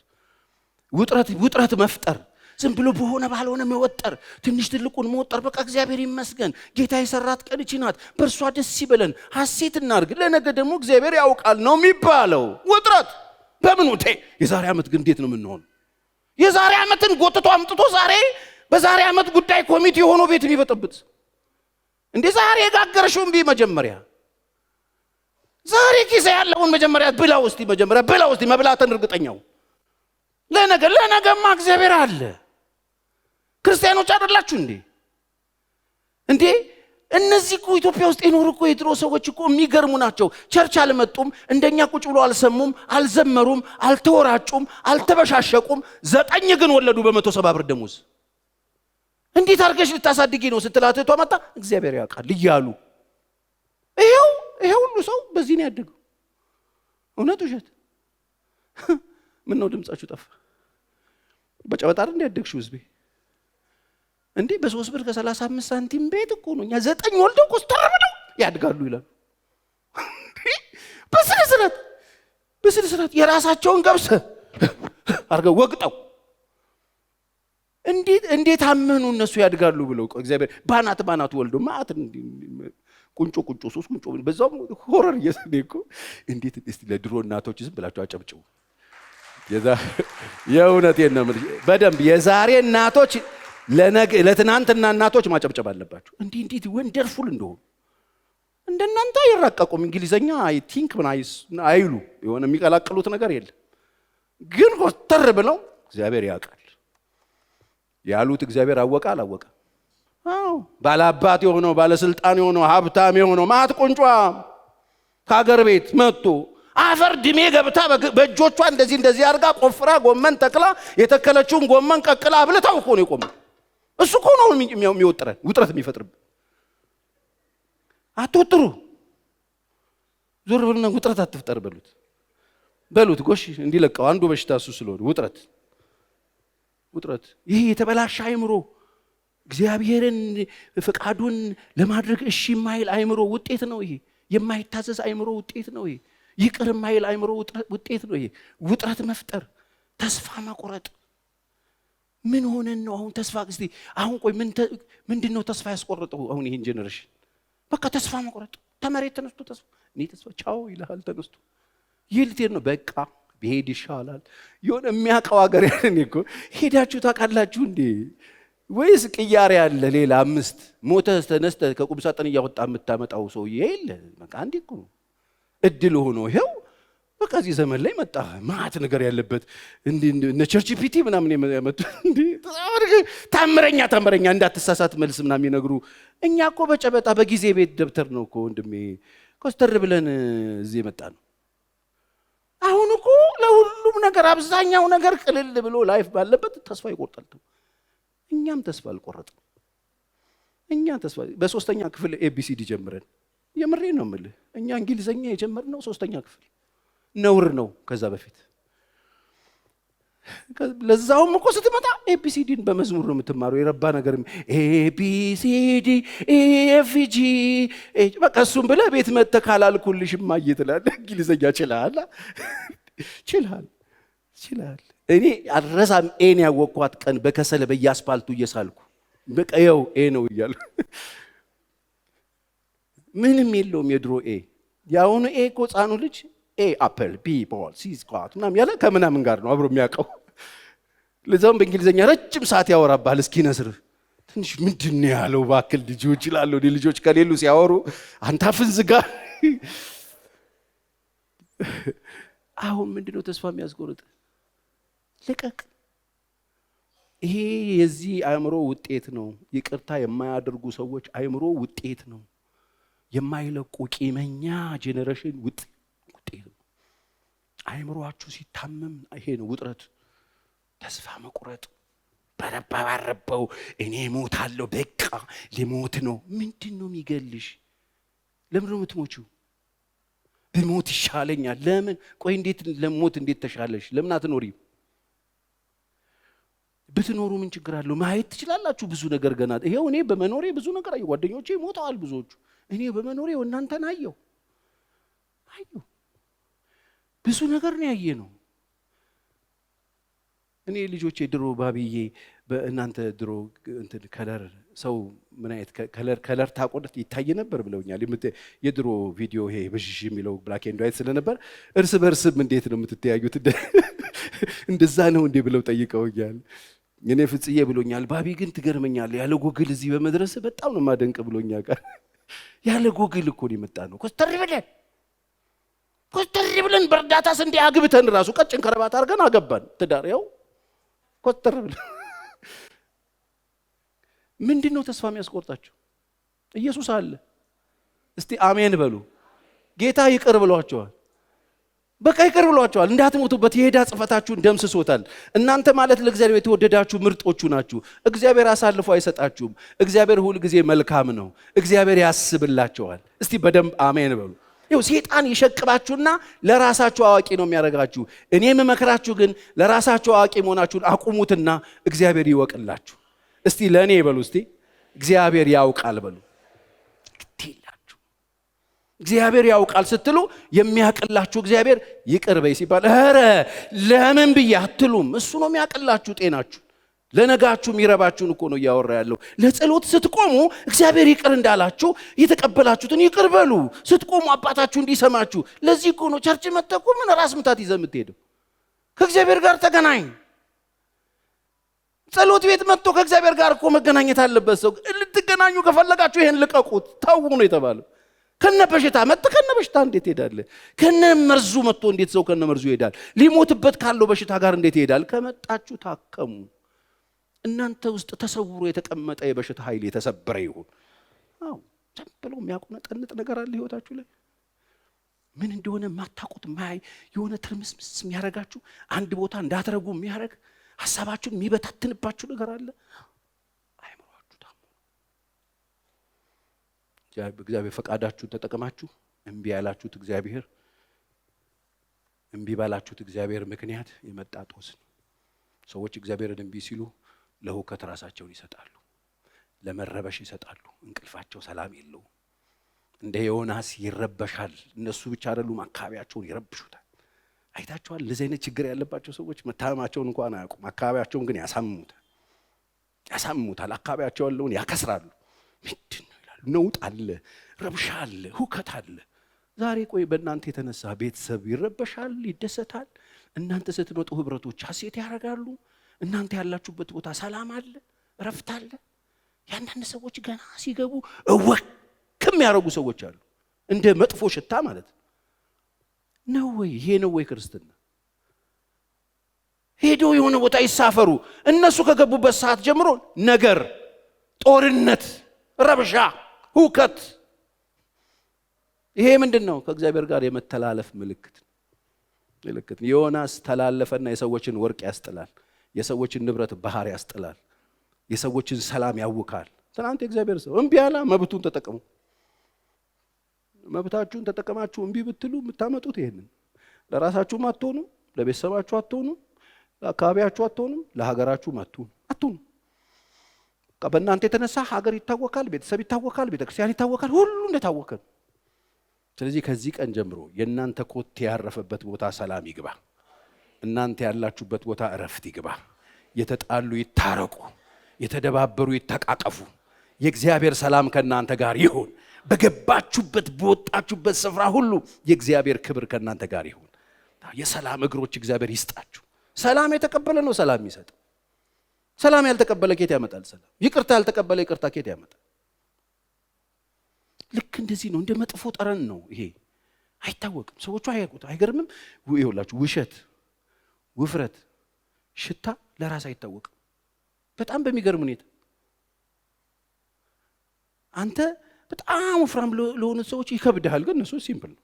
እንደውም ሲገለባበጡ ታያለህ፣ ትደነቃለህ። ውሸትም እንደዛው፣ ሽታም እንደዛ አይነት ባህሪ ያለው። አስተውሉ። እኔ ብዙ ጊዜ ተናግሬዋለሁ። ድሮ እኔና ሚስቴ ኃይለኛ ችስታ ትሪፕ የምናሳልፍበት ዘመን ላይ አብሽ ጥሩ ነው አሉን። ሁለታችንም በአጥንት ነበር ብንሄደው። እኔ ሌሊት እየተነሳው ጸልዬላት አውቃለሁ። እግዚአብሔር ሆይ አጥንቷን ስጋ አልብስልኝ፣ የኔንም አልብስ። ይኸው ምስክር አለች። ይሄ መጣ ነው ከሩቅ ነው። ዛሬ ማንም ይሆን ነገር በጥብጦ ሲረጭ የሚረበሽ የሚታወቅ ሰውዬ አይደለሁም። በጣም ከሩቅ ነው የመጣሁት። እና አብሽ ጠጡ ብሎን የሆነ ሰው መከረን። ማን ነበር? የሆነ ሰው ብቻ መክሮን እየመታን አብሻችን ላስ። ለካ አብሽ ለካ ያሸታል። እኔ ሀገር ሰላም ብዬ ሸሚዝ ከረባቴን ኮቴን ለብሼ ቆስጠር ብዬ ጸሎት መሄድ በዛ ምን ጸልይበት ቦታ ላይ አንዱ ቀስ ብሎ በጸሎት መሃል ቸርሻ አብሽ ተጠቀሚያለሽ እንዴ አለኝ። አወቀው። በኋላ እኔ ጌታ የነገረው መስሎኝ በምን አወቅ አልኩት። አይሸታል እኮ አለ። እኔ በቃ ጌታ አብሽ የኔን አብሽ ሁሉ አወቀው ብዬ ገርሞኝ መገለጥ እግዚአብሔር የሰጠ መስሎኝ መገለጥ አይደለም አለ። ይሸታል እኮ አለ። ለካ ወንድሜ የፍሪሲዮን ሸራ አጭሼ አይታወቅም። ለሌላ ነው የሚታወቀው። አዋቂ ሰዎች እኮ አያውቁትም፣ ራሳቸው እያወቁ እንደሆነ አያውቁት። ጸጋ ስጦታም ይመስላችሁ ሰዎች አሉ። ታከሙ። እናንተ አሁን ወደ ቤት ስትሄዱ ቤተሰብ ወይ መጣችልኝ ነው የምትባሉት? ደግሞ መጣ ነው የምትባሉት? የትኛው ነህ ነው? ቤተክርስቲያን ነው የቆየነው አይደል? ጸሎት ቤት ነው የቆየነው። ለጸሎት ነው የቆምነው አይደል? ከእግዚአብሔር ጋር ልንገናኝ ነው አይደል? እኮ ስትሄዱ ምን ይዛችሁ ነው የምትሄዱት? ከመጣችሁ ተመርመሩ፣ ከመጣችሁ ታከሙ፣ ነፃው ነው። እግዚአብሔር ፈዋሽ ነው። እስቲ አሜን በሉ። አንድ ዶክተር ግሪልድ ጃምፒልስክ የሚባል ሰው የጻፋት ትንሽዬ ነገርን ጽፌያለሁ። እንደዚህ ይላል። ከ40 ዓመት በላይ ሐኪም በመሆን ልዩ ልዩ በሽታዎችን ስላለባቸው ሰዎች አስታውሳለሁ። በሽታዎቹም ከወገብ በታች እስከ አልሰር ከዚያም እስከ ደም ግፊትና ካንሰር ድረስ ነበሩ። እነዚህ ሰዎችን ስለ ይቅርታ ከተማሩ በኋላ ብዙ በሽታዎቻቸው ምልክታቸው ሟሽዋል ይላል። ሰውየው ዶክተር ነው፣ አጥንተው ማለት። ስለ ይቅርታ ሲማሩ በሽታው ጠፋ ይላል። አሁን እዚህ እየተማራችሁ እያለ የሆነ ነገር አለ ማለት ነው። አሜን። ይሟሽ ሟሿል ይላል። በአካላቸው ውስጥ የሚዘዋወረው ደም ላይም ተጽዕኖ አላቸው። የጋብቻ ይህ ብቻ አይደለም፣ በሽታ የመከላከል ብቃታችን ላይ ችግር ያስከትላል። ይሄ ሂዩሚኒ ሲስተምህ ላይ ተጽዕኖ ያደርጋል። ምን ይቅር አለ ማለት በትንሽ በትልቁ ደብ ነው የምትለው። በቃ የመጣ ጉንፋን፣ የሕፃንም ጉንፋን፣ የትልቅም ጉንፋን፣ ሁሉም ነገር ቶሎ የምንጥላቸው በሽታ አይከላከሉም። አይገን ህዝቤ ተበልተናል እኮ እዛም ላይ ተጽዕኖ ያስከትላል ብሏል። በልባችን፣ በአንጎላችን፣ በአጠቃላይ ሰውነታችን ውስጥ ባሉ ብልቶች ላይ ጫና ያስከትላል። ምን ይቅርታ አለማድረግ። እግዚአብሔር ያሳያችሁ።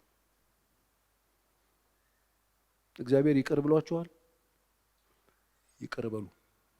ይቅር አልልም ስልስ ራሴ ላይ የበሽታ ብፌ እሰራለሁ፣ የበሽታ አይነት ጠራለሁ ማለት ነው። ይቅር ባለን ምን ይመጣል? እኔ መብቴ ነው፣ መብትሽ ነው። ግን የሚመጣውን ብዙ ሰው ይሄን አይነግራችሁ፣ ይሄን አናውቅም።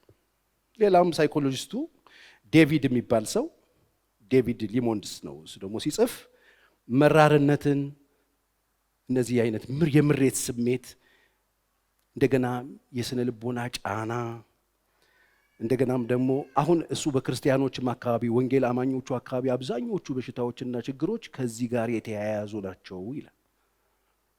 በትንሽ በትልቁ የስሜት መቃወስ፣ ልክ እንደ ባይፖላር ሰው አንዴ ሰው አንዴ አፈር የሚያደርገን በሽታም ነው። ስለዚህ ቆም ብለን እናስብ። እንደ ክርስቲያን ምን ይጎልብናል? የምንሰጠው የተሰጠን ነው። ይቅርታ ማለት የኛ አይደለም። ይቅርታ እኮ እኛ ጋር የተቀመጠ የሰው ንብረት ነው። የተቀበላችሁ ከሆነ ስጡ። ይሄን አላረግም መብቴ ነው ብትሉ መብታችሁ ነው። ግን ከመብታችሁ ጋር ይዛችሁ የምትሄዱትን ደግሞ በሽታም እንድታስቡት በዛው አልጋችሁን ለማበላሸት፣ አእምሯችሁን ለማበላሸት፣ ጤናችሁን ለማበላሸት፣ ሰውነታችሁን ለማበላሸት፣ አቅማችሁን ለማበላሸት፣ ራሳችሁን ለጥፋት አሳልፋችሁ እየሰጣችሁም እንደሆነ ወቁት። ይቅር አለ ማለት መብት ነው። መብታችሁን ተጠቀማችሁ ብታደርጉት የሚመጣው ጦስ ይሄ ነው። እንዲህ ቸርዬ አንተ እኮ ስለማታውቅ ነው የበደለችኝ በደል አምኛት የኔ ናት ብዬ የቅርቤ ነው ብዬ የልቤ ሰው ናት ብዬ እንዲያድርጋ አሳልፈ እኮ እሱ እኮ ነው በደልም። እሱ እኮ ነው የወዳጅ ማቁሰል የታመነ ነው። እሱ እኮ ነው ብዙዎቻችን ያልገባን ነገር ወዳጅ እንደሚያቆስል ስለማናውቅ። መንገደኛማ እንዴት ያቆስለናል? የኔ የምንለው እሱ ነው እኮ ለይቅርታ የሚቸግረን። የኔ ብለን አቅፋት የተኛት ሚስት፣ የኔ ብለሽ የኔ ያልሽው ባልሽ፣ የኔ ያልሻት እህት፣ የቅርቤ ያልሻት አብሮ አደጌ ያልሻት፣ አዎ እሱ እኮ ነው ልዩ የሚያደርገው እኮ በሽታውን ከቅርብ ነው ብዙ ጊዜ የሚተኩስ። ይቅር ለማለት እንቸገራለን። ቢሆንም ግን መፍትሄው ይቅርታ ብቻ። ተበድለንም በሽተኛም ሆነን ያዋጣል? እስቲ አያዋጣም ብሎ ይሄንን ሁሉ አወራ። አልፈልግም ብለው ሰዎች ድንድን ያለ ሐሳብ ያላቸው ሰዎች መለያቸው አንደኛ ራስ ወዳድ ናቸው። በጣም ራስ ወዳድ ሰዎች። ደንዳና ልብ እንዳላችሁ ማወቅ ከፈለጋችሁ ለእግዚአብሔር ቃል የማይፈረከስ ልብ፣ እኔ እንኳን ለሰው ለእግዚአብሔር ማልመለስ የሚሉ ሰዎች አሉ። እኔ ወንዱ፣ አንተ ወንዱ። ደንዳና ልብ ያለ ሰውዬ እርፍናም እርድናም ጉብዝናም አይደለም፣ ድንቁርና ነው። ራስ ወዳድነት የሚያጠቃቸው፣ ራሳቸውን መከላከል የሚወዱ፣ ሁሉ ቦታ ሻምፒዮን መሆን የሚፈልጉ ሰዎች ናቸው ምልክታቸው። ደንዳና ልብ ያላቸው፣ እግዚአብሔርን ቃል ላለመስማት እምቢ የሚሉ ሰዎች፣ ሁልጊዜ ማዕከል የሚያደርጉት ራሳቸውን ብቻ ነው። ከሌላስ ነገር ጋር የተያያዘ ነገር እንዳለ አያውቁም። ምን ኖሮ እኮ የተያያዘ ነው። ደንዳና ልብ ያላቸው እንደ ቃየል አይነት ማለት ነው። ቃየል ያልገባው ነገር እግዚአብሔር መጣና ወንድምህስ አለ። እኔ ወንድሜ ጠባቂ ነኝ እንዲያል እናሳ አይገርማችሁም? አይገርማችሁም? ራስ ተኮር ናቸው። እነሱ የሚፈልጉትና ደስ የሚላቸውን ማድረግ እንጂ የተያያዘ ነገር ከጎረቤትና ከወንድም ጋር እንዳለ አያስተውሉትም። እነሱ የሚመቻቸው ምቾታቸውን ማድረጋቸውን እንጂ ከነሱ ጋር የተያያዘ ነገር እንዳለ ብዙዎቹ አይረዱት። ምልክታቸው ስለ መንፈስ ቅዱስ ምንም ስሜት የላቸው። መንፈስ ቅዱስ እኮ የርስታችን መያዣ ነው። አዘነ አላዘነ እነሱ ኬሬዳሽ ናቸው። ደንዳና ልብ ያላቸው ሰዎች ምልክቱ መንፈስ ቅዱስ ያስፈልጋቸዋል። አታሳዝኑት። እሱ ፐርሰን ነው፣ ከእናንተ ጋር ነው የሚኖረው። ያዝናል፣ ይደሰታል፣ ይከፋባቸዋል። ከእናንተ ጋር ሊኖር እግዚአብሔር የሰጣችሁ እሱ ነው። ለዚህ ነው ኢየሱስ ሲናገር እኔ እጸልያለሁ እሄዳለሁ እሱ ይመጣል አለ። ሲመጣ የሚኖረው እናንተ ውስጥ ነው አለ። ዓለም አያየውም አያውቀውም ሊቀበለው አይችልም አለ። ማን ነው ስሙ? መንፈስ ቅዱስ። ለመንፈስ ቅዱስ ምንም ቦታ የላችሁ። እንደዚህ አይነት ሰዎች አላችሁ፣ ምንም ቦታ የላችሁ። ይዘና እሱ ሲያዝን ነው ቤታችሁ በምሬት በንዴት በቁጣ በጩኸት በስድብ በምናምን የሚሞላው። ሂዱና ኤፌሶን 4:29 አንብቡ። እንደሱ ነው የሚለው። አታሳዝኑት አለበለዚያ እነዚህ ነገሮች የእናንተ ይሆናሉ አለ። ከነዚህ ነገሮች መገላገል ከፈለጋችሁ ለመንፈስ ቅዱስ ቦታ ስጡት። አሁን የመንፈስ ቅዱስን ደስታ እንፈልግ። የሱ ደስታ ውስጥ ነው የኛ ደስታ ያለው። ስለዚህ ግትርነት አያዋጣንም። ድንድን ያለ ግትር ያለ ጥንክር ያለ በነገሮች ላይ ሲልድ የሆነ ልብ ባለቤት የሆኑ ሰዎች መለያቸው ይሄ ነው። ማስተዋል የሚባል የላቸውም። የሚመጣውን ጦስ አያስተውሉትም። የሚመጣውን በትውልድ ላይ ይመጣው፣ በቤተሰባቸው ላይ ይመጣውን፣ በቤተክርስቲያን ላይ ይመጣውን፣ በሀገር ላይ ይመጣውን ነገር አያስተውሉትም። ለመንፈስ ቅዱስ ደንዳና ልብ ያላችሁ ሰዎች፣ ራስ ተኮር የሆናችሁ ሰዎች፣ ግድ የለሽ ሰዎች፣ ለይቅርታ ቦታ የሌላችሁ ሰዎች ምልክት ነው። ግድ የለሽ ሰዎች አላችሁ፣ ምንም አይመስላችሁ። የእናንተ ድርጊት ሌላውን የፈለገውን ያርግ የራሱ ጉዳይ የምትሉ ክርስቲያኖች ሆናችሁ ከእግዚአብሔር ምሕረትና ይቅርታ ተቀብላችሁ እና እንደተወደዱ ልጆች እንደ ምርጦቹ እንድትኖሩ እግዚአብሔር እየጠበቃችሁ እንድትለብሱት የፈለገው ርኅራኄ፣ ቸርነት እንድትለብሱት የፈለገው ፍቅር እንድትለብሱለት የፈለገው ደግነትና መልካምነትን አውልቃችሁ አሽቀንጥራችሁ ጥላችሁ ልባችሁ ድንድን ያለ ምንም የማይመስላችሁ ሰዎች አላችሁ። የደንዳና ሰዎች ለእግዚአብሔር ፍቅርም ለእግዚአብሔር ቃልም ምላሽ የማይሰጡ ሰዎች ምልክት ነው። ራሳችሁን ቼክ አድርጉ። ድንድን ያላችሁ ሰዎች አላችሁ። መንፈስ ቅዱስ እኮ ያሳዝናል ይዘና የምትሉ ቆም ብላችሁ ብታስቡ ጥሩ ነው። እግዚአብሔር ማስተዋል ይስጠን። ሌላው እነዚህ ሰዎች ጠንካራ ልብ ያላቸው ሰዎች ቁጡ ናቸው፣ ብስጩ ናቸው፣ ራሳቸውን ይለያሉ።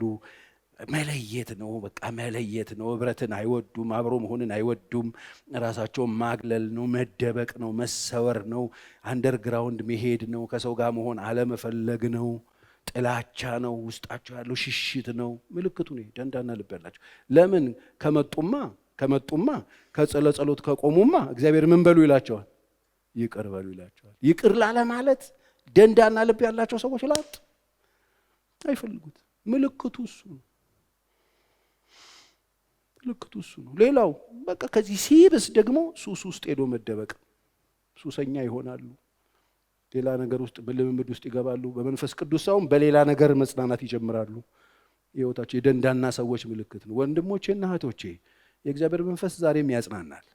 ስራው እዚህ ምድር ላይ መንፈስ ቅዱስ ያለበት ምክንያት እኛን ሊያጽናናን ነው፣ እኛን ሊመክረን ነው፣ እኛን ሊያስተምረን ነው፣ ወደ እውነት ሁሉ ሊመራን ነው። እስቲ በደንብ አሜን በሉ። የእግዚአብሔር መንፈስ ለክርስቲያኖች ሊወቅስ አይደለም ያለው። አንዳንድ ሰዎች በጣም ይሄ ወቃሽነቱን ይተቀሙበት ያለው መንፈስ ቅዱስ ወቀሰኝ ወቅሱ። መንፈስ ቅዱስ ክርስቲያን አይወቅስ። መንፈስ ቅዱስ የሚወቅሰው ዓለምን ነው። ለምንድን ነው የሚወቅሰው ካላችሁ ኢየሱስን ለምንድን ነው ያልተቀበላችሁት ብሎ ክርስቲያኖችን ወደ መስቀል ያሳያቸዋል። ክርስቲያኖችን ይመክራቸዋል። ክርስቲያኖችን ያስተምራቸዋል። ክርስቲያኖችን ወድቀው እንኳን መጥቶ አንተ ይወደቅ አይደለም የሚለው፣ መጀመሪያም የቆምከው እኮ በክርስቶስ ነው፣ ተነስ መነሳት ትችላለህ ነው የሚለው። የመንፈስ ቅዱስና ሰይጣንን መለየት ከፈለጋችሁ፣ እርኩስና ቅዱስ መንፈስ መለየት ከፈለጋችሁ፣ እርኩሱ ይከሳችኋል፣ ቅዱሱ ብቃታችሁን ያሳያችኋል። አሜን ነው። እርኩሱ ቤተክርስቲያን እንዳትሄዱ ይላችኋል፣ ይቅር እንዳትሉ ይላችኋል። ቅዱሱ ደግሞ ይቅር በሉ ይላችኋል። ለምን? ያንተ እኮ አይደለም ይቅርታው፣ መልስለት፣ ስጠው ነው የሚለው። በቅዱሱና በእርኩሱ መካከል ያለው ልዩነት ይሄ ነው። ግትር ያደረጋችሁ ኖ ይቅር እንዳትል የሚላችሁ እርኩሱ ነው። ዛሬ ጸሎት ቤት መጣችሁ፣ ለጸሎት ቆምን። ምን እናርግ ፓስተር ቸሬ? ይቅር በሉ፣ የበደሏችሁን ይቅር በሉ። ያሳዝኑ ምን ተወጣሽ? ዛሬ እኮ የምታደርጉት ምን ታውቃላችሁ? አንደኛ ከወጪ ትተርፋላችሁ። መፍትሄ ላይ ሰጧችሁ፣ እየመረመሩ ፍራንካችሁን አይውሰዱባችሁ፣ በእኔ ይሁንባችሁ። እኔ ነጭ ጋዋን እዚህ ላይ ማዳመጫ ማድረግ የለብኝም። ዛሬ ግን የብዙ ሰው በሽታ ከላዩ ላይ ይራገፋል። እስቲ በደንብ አሜን በሉ። ይራገፋል። አሜን በሉ። የተሰወረ በሽታ በልብ ውስጥ ያለ፣ በአይምሮ ውስጥ ያለ፣ ስትረስ ያረጋችሁ፣ ያስጨነቃችሁ፣ የካንሰር ስጋት ያለባችሁ፣ የአልሰር ስጋት ያለባችሁ በዚህ መንገድ የመጣ በጥላቻ በምሬት ተሞልታችሁ ከመበደላችሁ የተነሳ ማታቁት የሆነ ወረርሽኝ ህይወታችሁ ውስጥ የገባ ደማችሁ ውስጥ የሚሯሯጥ የበሽታ ኃይል የተሰበረ ይሁን በጌታ በኢየሱስ ስም ይሰበር። አዎ ነፃ ያወጣችኋል እግዚአብሔር። ይቅር በሉ። የተበዳደላችሁ ባልና ሚስቶች አላችሁ፣ ይቅር በሉ። የተበዳደላችሁ ሰዎች አላችሁ፣ ይቅር በሉ። የተበዳደልነው ለምንድን ነው? አብረን ስለኖርን ነው። መነካካታችን የት ይቀራል? አብረን ስንኖር እንጋጫለን። አንዱ የአብሮ የመኖር ምልክቱ እሱ ነው። ታዲያ እኮ እግዚአብሔር አስቀድሞ መፍትሄ ሰጠ። አብራችሁ ስትኖሩ ችግር ሊፈጠር እንደሚችል ስለሚያውቅ እኮ ነው። ልጆቼ በእናንተ መካከል እንደው ኃጢአት የለብኝ የሚል ውሸታም ነው። ድንገት እንደው ኃጢአት ብትሰሩ እንኳን በአብ ዘንድ ምን አላችሁ? ጠበቃላችሁ። የኢየሱስ ክርስቶስ ደም ከኃጢአት ሁሉ ምን ያደርጋል? በቃ በደሙ ከነጻችሁ አንጿ ሰው ነው። የእናንተ ደም አይፈስ ሰው ለማንጻት። ለምን የተጨነቃችሁት? ለዚህ ነው እኮ መጽሐፍ ሲነግረን ዕብራውያን 12 ላይ እንግዲህ ሸክምን ሁሉ ቶሎ የሚከበንን ኃጢአት አስወግደን የእምነታችን ጀማሪና ፈጻሚ የሆነውን ኢየሱስን ተመልክተን በፊት ለፊታችን ያለውን ሩጫ በትዕግስት እንሩጥ። እርሱ ነውርን ንቆ በፊቱ ስላለው ደስታ በመስቀል ላይ ታግሶ በአባቱ ዙፋን ቀኝ ተቀመጠ ይልና ገና ደምን እስከ ማፍሰስ ድረስ ኃጢአትን አልተቃወማችሁም ይላል። ገና ደምህ ይፈሳል። እምቢ ብለን ኃጢአትን እምቢ ለማለት ደምን እስከ ማፍሰስ ድረስ ገና አልተቃወማችሁም።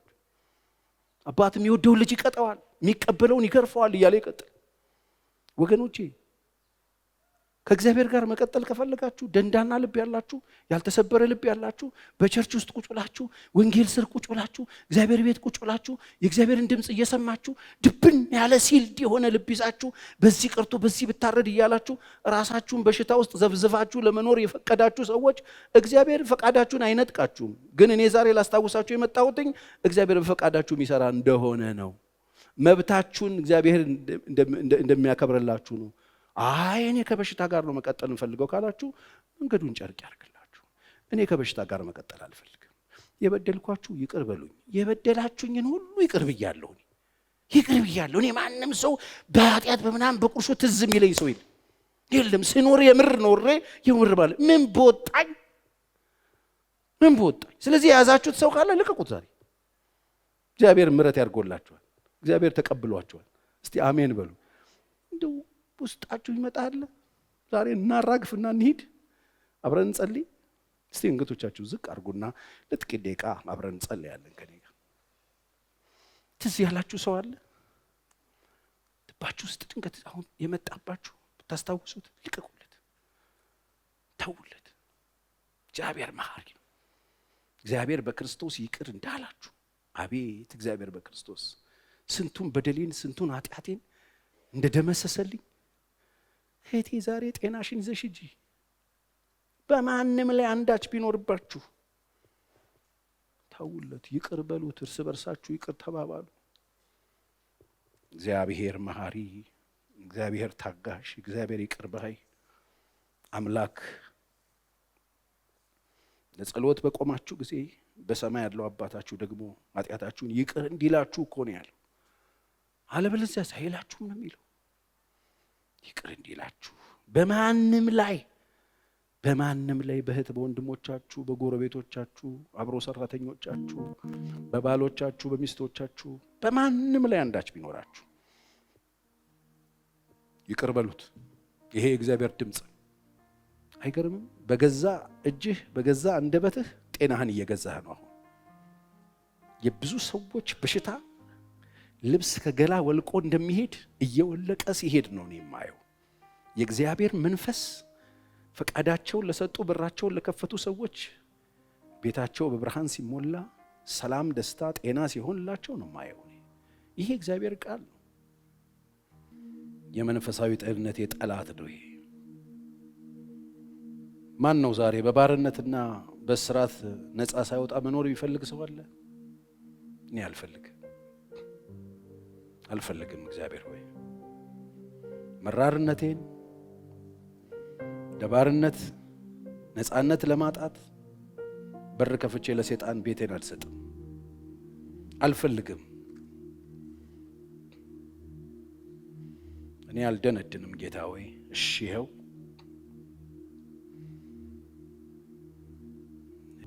አዎ ጌታ ሆይ ይሄው ልቤ፣ ይሄው ፍቃዴ፣ ይሄው እኔነቴ በቃኝ በሉት። በቃኝ ከእንግዲህ በኋላ ለራሴ አዋቂ ሆኜ ተንገላትቻለሁ፣ ተሰቃይቻለሁ፣ ደክሜያለሁ፣ አልቅሻለሁ፣ ተሰብሬያለሁ፣ አልዳንኩም። ጌታዬ በቃኝ በቃኝ። ባለመድኃኒት ስጋዬን፣ ባለመድኃኒት ደሜን፣ ባለመድኃኒት ገንዘቤን፣ ትዳሬን እየወሰደብኝ ነው፣ አልዳንኩም። እባክህ ምሕረት አድርግልኝ፣ ተቀበለኝ።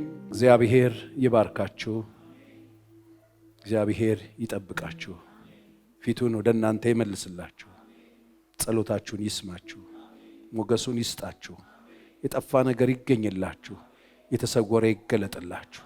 ጤናችሁ የተባረከ ይሁን፣ ቤታችሁ የተባረከ ይሁን፣ ስራችሁ የተባረከ ይሁን። በመውጣት በመግባታችሁ እርሱ ከእናንተ ጋር ይሁንላችሁ። ያያችሁ ይቀበላችሁ፣ የገባችሁበት ሰላም ይግባ፣ የነካችሁት ይፈወስ። ከዛሬ እስከ ዘላለም መግባትና መውጣታችሁን እርሱ ይጠብቅላችሁ። መልአኩን ከፊታችሁ ይስደድላችሁ፣ ከኋላችሁ ይከተላችሁ። ደስ ብሏችሁ በመኖር ተባረኩ። አንድ ቀን በክብር በመንግሥተ ሰማይ እንገናኝ። ደህና ዋሉ። እንኳን ደስ አላችሁ። የመጀመሪያ ዙር የማስታወቂያ ዋጋ ከ30% ቅናሽ ጋር በመሃል ፒያሳ አራዳና ወዳጅነት ፓርክ ፊት ለፊት ለሽያጭ ክፍት ሆነ። ከ15 ዓመት በላይ በዘርፉ ትልቅ ልምድ ያካበተው ሜሪት ፕሮፐርቲስ ቀድመው ለሚመዘገቡ ሰዎች ባለ 1 መኝታ 10% ቅድመ ክፍያ 500 ሺህ ብር፣ ባለ 2 መኝታ 840 ሺህ ብር፣ ባለ 3 መኝታ 1.207 ሺህ ብር ከ40% የባንክ ብድር ጋር ማግኘት ይችላሉ። ምን ይሄ ብቻ! በልዩነት ለ20 ደንበኞቻችን ታላቅ ቅናሽ እና ለቤተሰብ አሊያም በቡድን ሆነው ለሚገዙ ደንበኞቻችን ልዩ የቤተሰብ ቅናሽ አቅርበናል። ፈራሽ ባለው ስልክ ይደውሉልን። ሜሪት ፕሮፐርቲስ